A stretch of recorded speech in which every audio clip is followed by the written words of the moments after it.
মহাকারণিক তথাগত সম্যক সম্বুদ্ধের চরণতলে বন্দনা জ্ঞাপন করছি। আজ ঐতিহ্যবাহী জোবরা গ্রামের ইতিহাস সমৃদ্ধ বৌদ্ধ বিহার জোবরা সমিত বিহারের বিহার অধ্যক্ষ মাননীয় উপসংঘরাজ অনাথ পিতা কর্মযোগী পরম শ্রদ্ধ গুরুদেবের ৭৯তম শুভ জন্মতিথি উপলক্ষে আয়োজিত তথা উপসতিক সংবিধান সহ অষ্ট পুরস্কার দানে মাননীয় সভাপতি বাংলাদেশ সংগ্রাস ভিক্ষু মহাসভার সম্মানিত উপসংঘরাজ সত্তরমাবারী পরম শ্রদ্ধেয় প্রিয়দর্শী মহাতারা মহাদেবাদের চরণতলে বন্দনা জ্ঞাপন করছি মোদীয় গুরুদেব আজকের এই পূর্ণময় অনুষ্ঠানের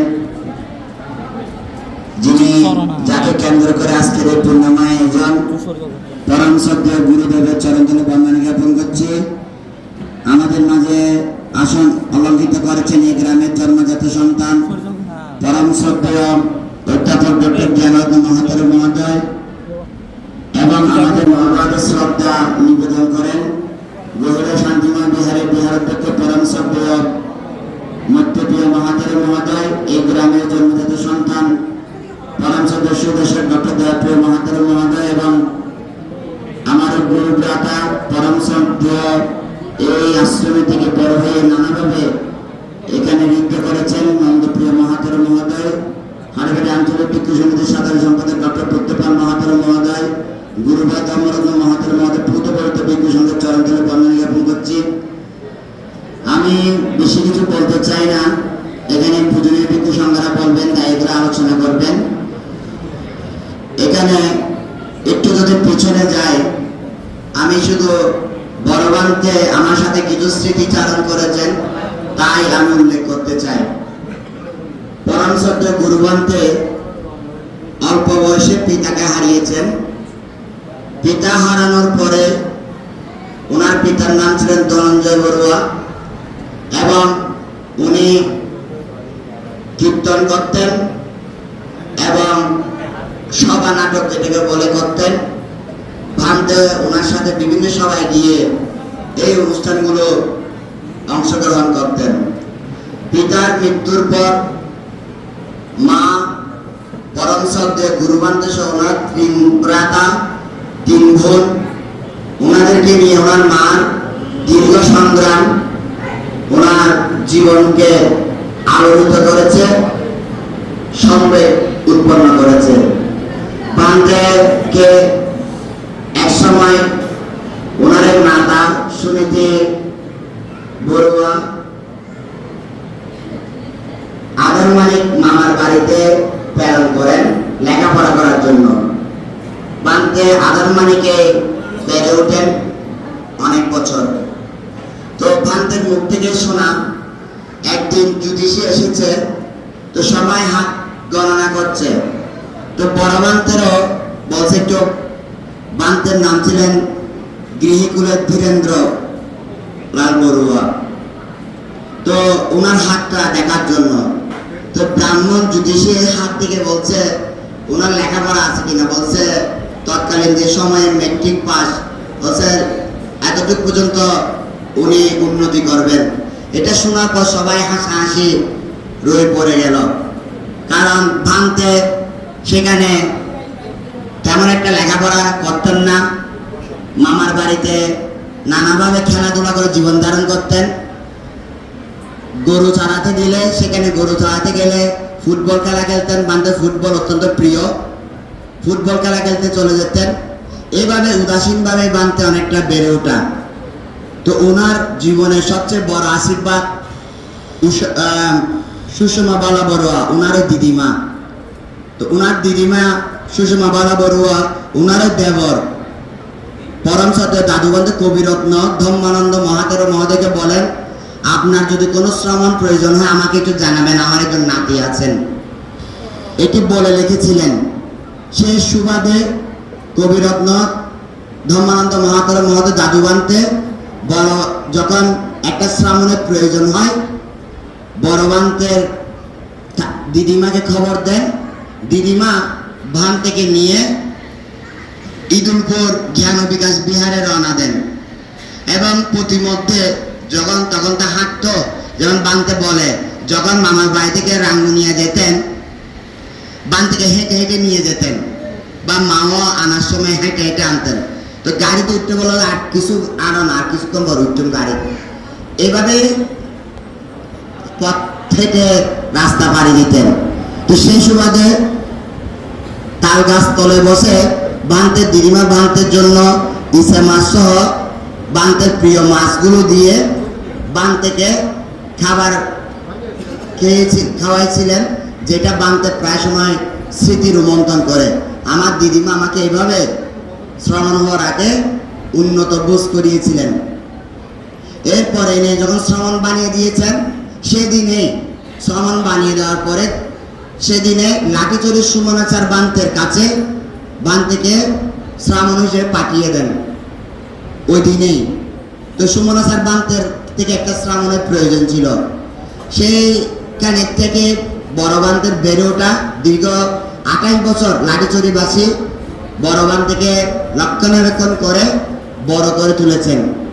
বান্তের মুখ থেকে শোনা এখানে লাঠিচুরিবাসী বান থেকে পুত্র স্নেহে রক্ষা করতেন এবং ভান্তে ধীরে ধীরে সেখানে লেখাপড়া করতে করতে এসএসসি পাস করেন এবং ইন্টারও ভর্তি হন। বিভিন্ন সমাজের মধ্যে যখন বিক্ষ হয়ে থাকা হয়, সমাজ পরিচালনা করা আরো বিভিন্ন দায় দায়িত্বের মধ্যে থেকে অনেক সময় লেখাপড়াটুকু এগিয়ে নেওয়া যায় না।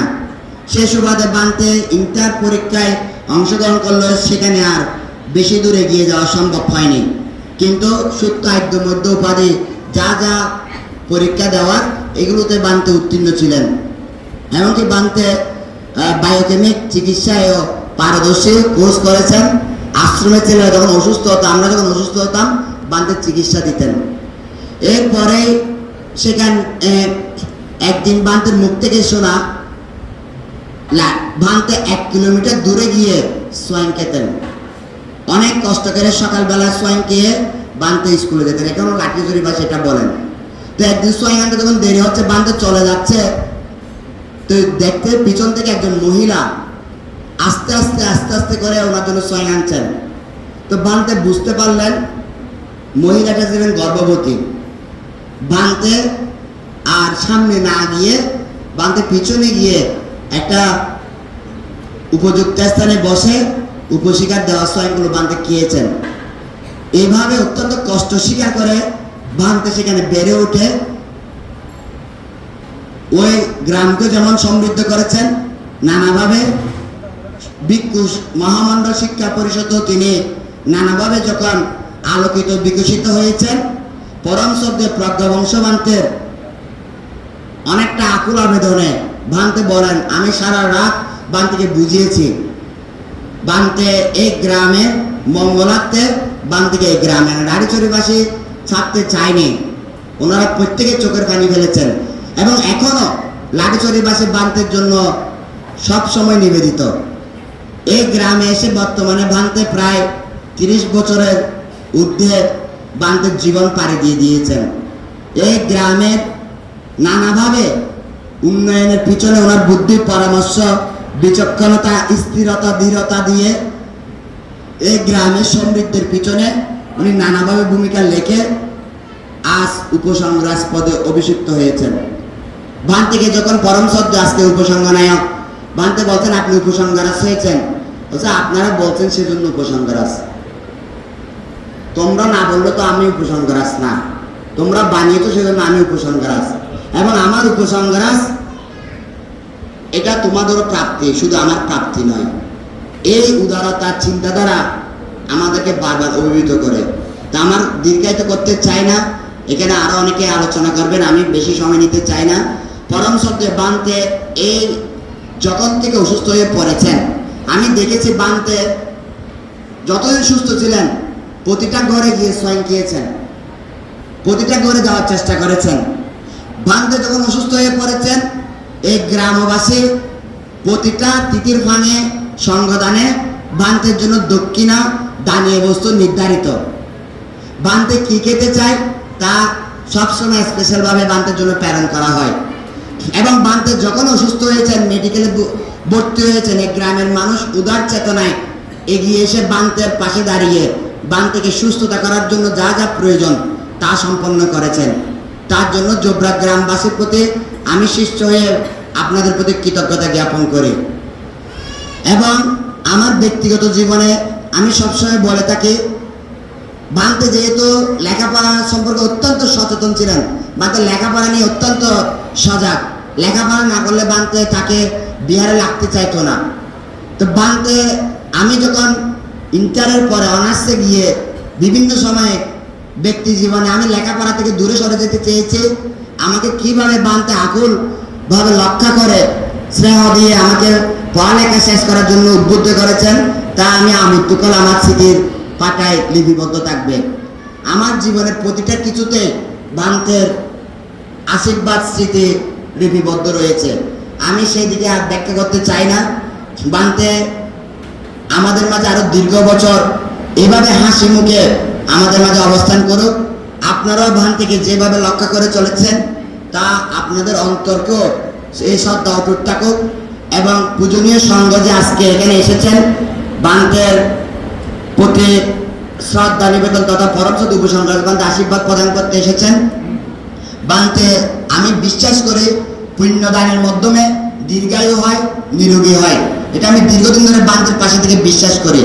তাই বান্তে এই সুস্থতার পিছনে বান্তে এই যে পুণ্যদান আমি মনে করি। এবং আজকে যে জন্মদিন ৭৯তম, আমি তখন যতটুকু স্মরণ পরে ২০০৭ সালে বান্তের বোন সুজাতা বড়ুয়া এবং উপশিকা প্রতিমা রানী বড়ুয়া বান্তের বিহান সম্পর্কিত এবং তৎকালীন ভিক্ষু জেস সত্যপাল এবং প্রিয়তোষ বড়ুয়া বান্তের যে বাইভূত রতনশ্রী বড়ুয়া, তারা প্রচেষ্টা করে বান্তের জন্মদিন পালন করতে চাইতো না। বান্তের বুদ্ধ লুমে মোমবাতি জ্বালানোর চেষ্টা করতো, বলতো জন্মদিন সবার জন্য, জন্মদিন হচ্ছে অনেক বড় গুণী জ্ঞানীর জন্য। বান্তে এইভাবে বলতেন, বান্তে প্রকাশ করতে চাইতেন না। যখন তারা জানতে পেরেছেন, ধীরে ধীরে সে জন্মদিন ছোট্ট ছোট্ট থেকে বড় হয়ে আজকে বিশালতার আকার ধারণ করেছেন।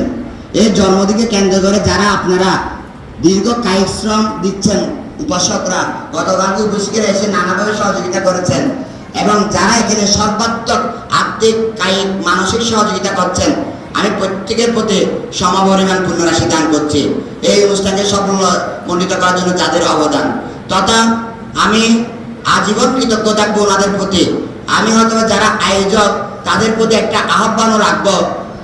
আমার থেকে কেন যেন মনে হয় বান্তের যারা চিকিৎসা করছেন, ডাক্তার, বিশেষ করে যারা বান্তের প্রতি অত্যন্ত শ্রদ্ধা করেন, ডাক্তার স্নেহাশিস বড়ুয়া তিনি দাঁতের চিকিৎসা করেছেন, বা এটার জন্য অনেক অর্থ ব্যয়, কিন্তু তিনি কোনো অর্থ না নিয়ে সামান্য যা খরচ হয় তা নিয়ে বান্তিকে চিকিৎসা করিয়েছেন।